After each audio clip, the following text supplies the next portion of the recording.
Everyone always tells you to sip, swirl, and smell your wine. But do you actually know what you're experiencing in that glass? And more importantly, do you realize how much wine you're actually consuming at a tasting? Today, we break it all down Napa style, from aromatics in the glass to how much wine you're actually drinking. The good news, I'm going to drink it with you. The bad news, we're actually going to see how intoxicated I am.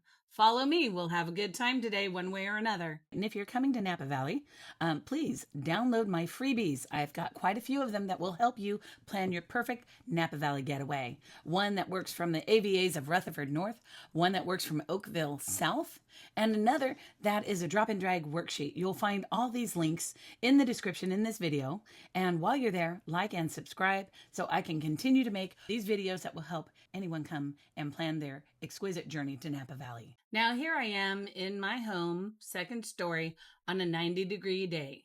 I live on the south end of town, so I don't have air conditioning. So really, I'm taking one for the team today. I've selected a beautiful white, a 2023 Shady Brook Estate Simeon. The alcohol percentage is about a 14.1, so it's almost as low as you can get here in Napa Valley. So let's begin our journey, shall we? Now, as I remove the cork, realize that if you were at a restaurant, they might hand you the cork. They might not. The new trend is not to give you the cork at all. However, I always smell my corks. You never know. You actually smell the middle, not the end. And guess what that smells like? It smells like wine. So always smell the middle of the cork. If you're tempted, go ahead and smell the end. That's fine. And I know this is going to be fabulous. Now, what you should know, size matters. Don't get me going. Let's talk glass size. Typically, you're going to have a glass that's about this big. This is a Riedel.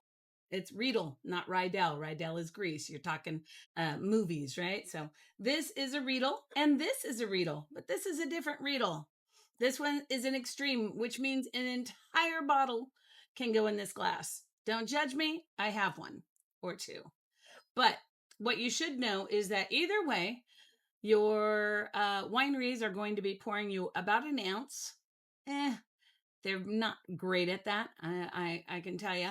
They're going to pour you about an ounce and a half.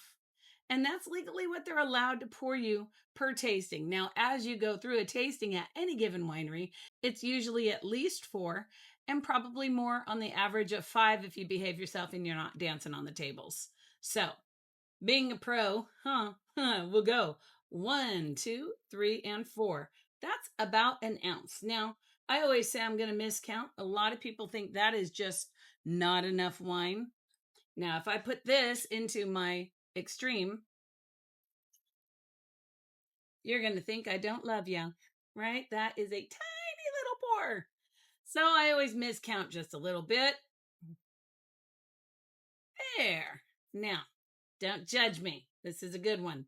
However, if I poured you this, you're still going to think it's small, but that's only because of the glass. I pour it back into my, what typically most wineries have, a regular Riedel all-purpose. That is a nice, hefty pour. Okay? We want 5 ounces for a glass of wine. That's what we're looking for. Now, each winery you go to is going to offer you that 4 or 5 tastings per experience. So we're looking at this 4 or 5 times. You behave yourself, don't dance on the tables. You're beginning your journey with a white. That's normal for Napa Valley for the most part. Now, the kicker is you're going to use your eyes first. So first thing I'm going to do is realize that your wine has a story. Even before I sip it, the wine in the glass has a story. So you want to visually look at it. You're not going to swirl. This is making you a pro. So pay attention, my friends. We want to look visually, inspect the color. Is it cloudy? Hold it up. Look at it. You can actually look through the wine. This has beautiful clarity, a nice bright color that tells me it has very limited oak, if any. If it was a little more golden, you'll see like with your Chardonnays, then it would have a little bit more of a kiss of oak. But I know for a fact this is a neutral oak because I know the wine well. So we begin our journey here. Now, I go straight in personally. I go right into the middle of that glass just to give a sense of what it is. Notice I didn't swirl. I don't want to swirl first. I want to see whether or not I can name anything, any fruit, any spices. If I can name anything like that before I even swirl. No? Okay, give it a swirl. So I give it a swirl. Beautiful. Now I hold it. I have a pinky under here, not out. Held it under here, not cupped. That warms up your glass. So you want to keep it here. You get bumped into, that's okay. That's okay. It's going to take care of you. You're not going to falter and you're not going to spill. And if you're at a party, you're going to be re-invited. Promise. Speaking of which, let me tell you a quick little story. So, personal experience. When I was married, lived in a house on the north end of town, and we just got brand new carpets. So excited. Literally the day of our Christmas open house. So what do? Have everybody over, friends, neighbors, open house. They can come anytime they want. Well, of course, they can stay as late as they want too. Now, we had a great neighborhood. We were all friends, even went camping together. Anyway, one of the gentlemen, he got a little too tipsy, and this happens quite a bit, especially when you don't have to drive, thankfully. And he spilled just a tiny little bit of red wine. Now, me knowing what was going to happen, I bought for the bucket of stain remover powder, and I was like, "Don't you worry, Clayton, I've got you." And I said, "Just don't do anything. I'll be right back." I went and grabbed my little bucket of stain powder, and by the time I got back, Clayton had grabbed one of those party napkins, that was one of the red festive napkins, and blotted that little tiny bit, which expanded to this big. It was insane. That dye had just transferred to the carpet. But anyway, he was, of course, mortified. Why? Well, he was of the age of being mortified. And boy, I certainly appreciate that. The kindness that our neighborhood shared. So anyway, funny thing, of course, I got it out, but he never lived it down, and he never wanted to live it down, always profusely apologized.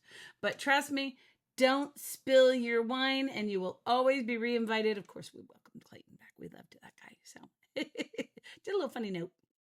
Now, don't worry, you don't have to be fancy. If this is too much for you, that's okay. Find a flat surface. You're usually sitting at a table. Put it on there. Fingers on the bottom of the glass. That's called the foot. And give it a good swirl that way. It won't let you down. At that point, you have volatilized esters, and you're going to have great aromatics coming through. Now, typically, your aromatics are going to fall into 3 different categories. Keeping it real simple, think of your glass like a parfait glass. You have 3 different layers running from the top to the bottom where the wine sits. Floral is at the top. That's your lightest aromatics.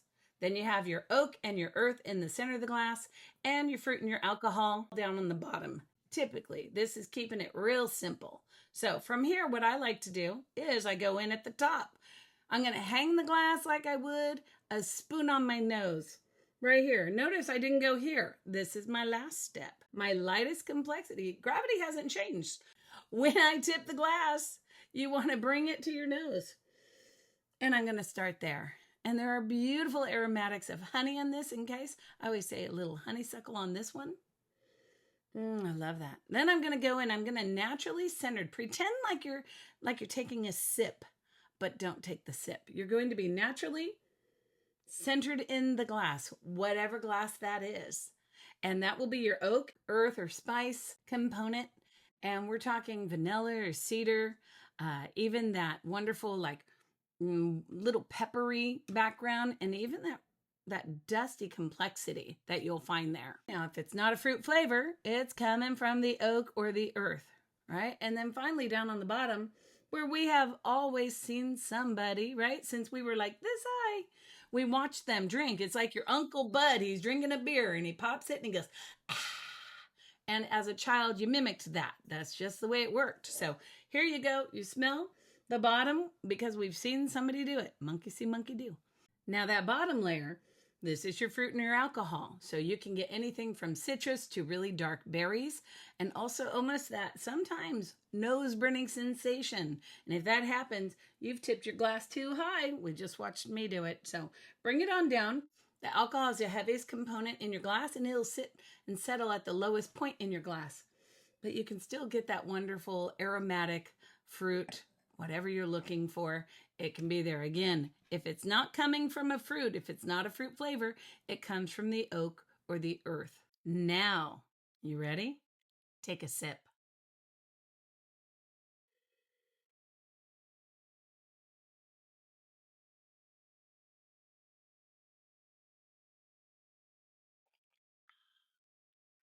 Nice. Now, realize I never judge a wine on its first sip. I'm a redder the better. If that was the case, I'd never drink any white wine. You want 2 or 3 sips. I personally have always called it the 3-sip rule. Think of it like jumping in a cold pool. Nobody likes jumping in a cold pool, but the best way to do it is to jump in the cold pool. See, as educators, we don't know what you've had to drink before you arrived. Some of you getting off the party bus, it could have been a bottle of champagne or tequila if you're starting your morning off the wrong way. But we want you to have a couple sips so your palate, the pH of your palate, acclimates to where the wine lives. And the wine is very acidic, so it lives in the range of around a 3.1 to a 3.5, right there in that scale.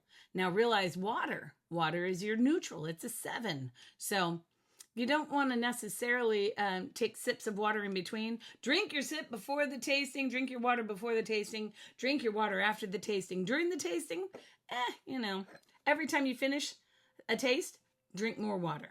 Fair? That'll keep your legs under you. Now we've taken our 3 sips, all right? We're moving along. Ask yourself, how does it make your mouth feel?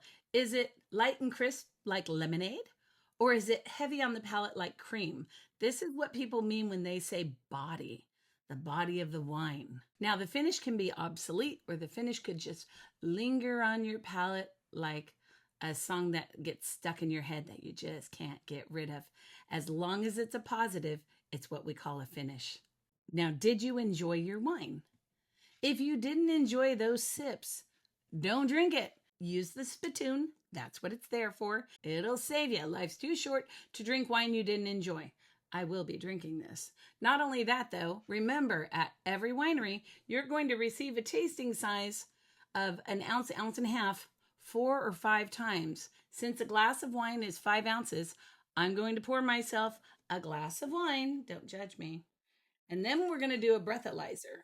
So I'll see you in a little bit. And if you're coming to Napa Valley, please download my freebies. I've got quite a few of them that will help you plan your perfect Napa Valley getaway. One that works from the AVAs of Rutherford North, one that works from Oakville South, and another that is a drop and drag worksheet. You'll find all these links in the description in this video. And while you're there, like and subscribe so I can continue to make these videos that will help anyone come and plan their exquisite journey to Napa Valley. All right, friends, I have finished my official first tasting. Now, I pretended that my 1 glass of wine, which was 5 ounces, 5 1-ounce pours. Now, granted, most places, they're going to pour you more than that because they want you to enjoy yourself and because most people complain when it's 1 ounce. So either way, it doesn't matter. I finished it. Life is good. Now, I also waited before I turned this back on. And the reason being is because I know that you're not going to leave right away and jump behind the wheel. I know you have purchases to make. I know you have a restroom break to make. So I waited about 15 minutes after finishing that wine. I also began with a full stomach because I know that if we're catching you first thing in the morning, you're going to have breakfast, I hope. And if we catch at the midpoint of the day, I hope you've already had your lunch. So breathalyzer time. Let's see what I'm reading with a 14.1 wine, 1 glass. Okay, ready? All right, hang in there. And we are starting at 0. And I have a countdown. 6, 5, 4, 3, 2, 1. Time to go.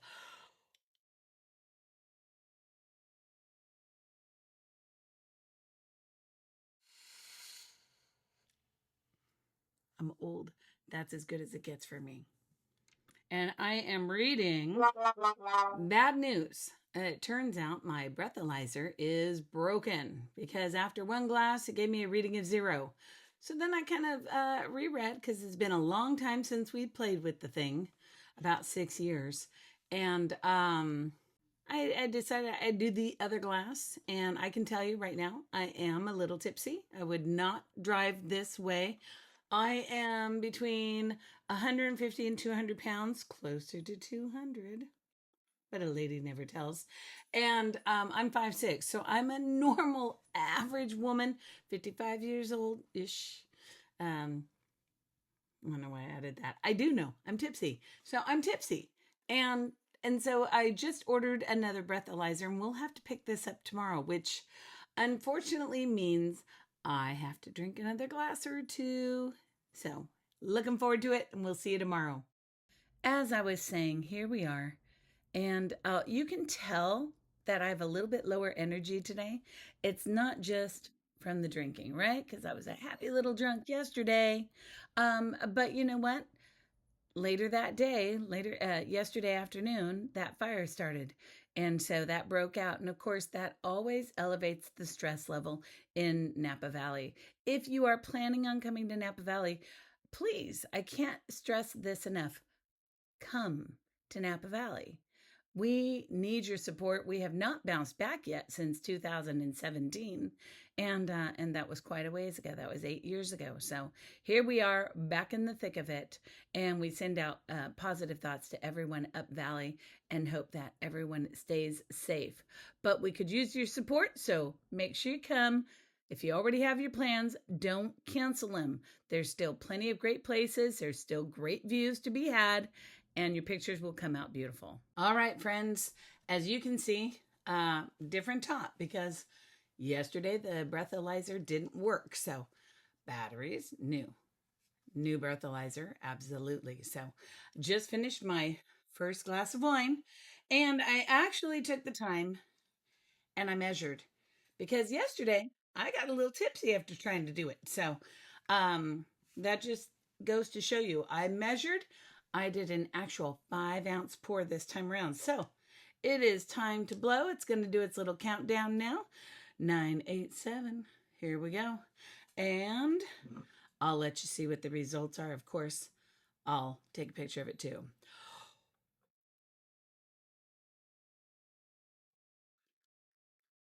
And let's see what we have going on here. 3, 2, 1, and now after one tasting, I am registering a 0.02. Now, I know good and well everybody's going to get in the car at this point, and you shouldn't have any issues with driving, honestly. I'm not a professional, so don't take this for legal advice, but everybody, just quite common sense, they're going to get behind the wheel, and hopefully everyone's going to make safe calls on their own physical body structure and what they can handle. I know that I'm fine after a glass of wine. Let's see what happens after 2. All right, now for my second glass, which is equal to 5 5-ounce tastings, I poured myself 5 ounces of wine. By my standards, I didn't use this. I know for a fact this is higher, but I also know for a fact that you're not going to have anybody measure at any winery that you go to. It'll be more like 1.5 ounces 5 times. So this, at the widest part of the glass, is going to be typical of how much wine you'd receive overall. So I'll see you soon. All right, folks, 2 glasses of wine down, and we're ready to do another test. So let's see how we are. Now, realize I've allowed an hour and 15 minutes in between each because I know that you're going to go to the restroom. I know you're going to make purchases. I know you've got to wait for an Uber car, whatever the case might be. I know it's basically an hour and a half. My neighbor just called me too, so it's going to be about an hour and a half. So let's see what this thing does. So it'll take a minute to fire up, and then we'll see what happens here. So doing the countdown once again. 3, 2, 1.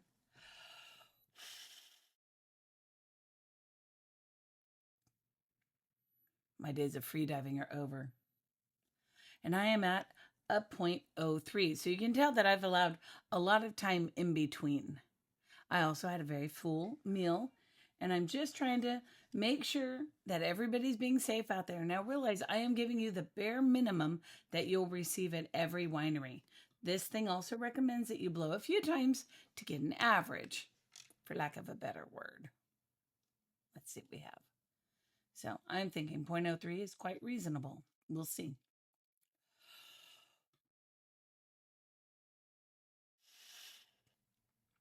And remember, I'm also 0.04.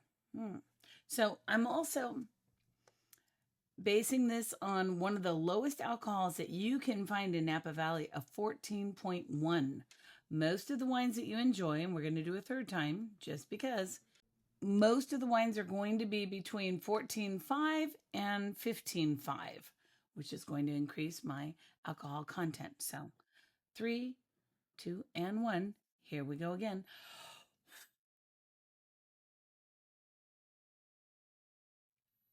And we'll see what this does.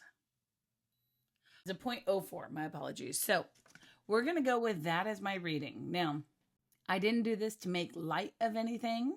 The reason why I'm showing you how much technically you can have to drink at any one given winery. Realize there are some places, I won't name them, that will pour 7 to 8 different wines. Now, if you are out to get a little buzz on, that's going to get you drunk. So you have to do what's right for you. Realize that we have a lot of programs out there, ride shares, drivers, Uber, and Lyft. So just make sure that you're safe out there. Make sure you have a great time. Not to get into that side too much of it. I hope you learned a little something about the layers in the glass that you can explore while you're at any given tasting. And that way you're not intimidated. Remember, this is just wine tasting. We're not curing anything that is far more important than what we do. 14.4. So 2 out of 3 is a 0.04. My apologies. So now don't worry, you don't have to be fancy. Now don't worry, you don't have to be fancy. You just swirl it. Now, if this is too much, and sometimes it is, people start spasming, you just hold it on a flat surface. Whatever it is, put your foot, straddle the base, your fingers. Put your fingers, not your foot. Put your fingers. Now that you've learned how to sip wine and how much you can sip, you're probably wondering what you should avoid while you're here. Don't worry, I've got you covered.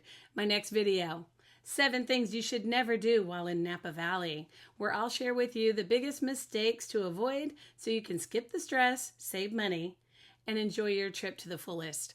It'll help you steer clear of the most common pitfalls and make the most of your Napa adventure. So I hope you had a good time, and we will see you again. Cheers. Remember, sip smarter, travel easier, and love every moment.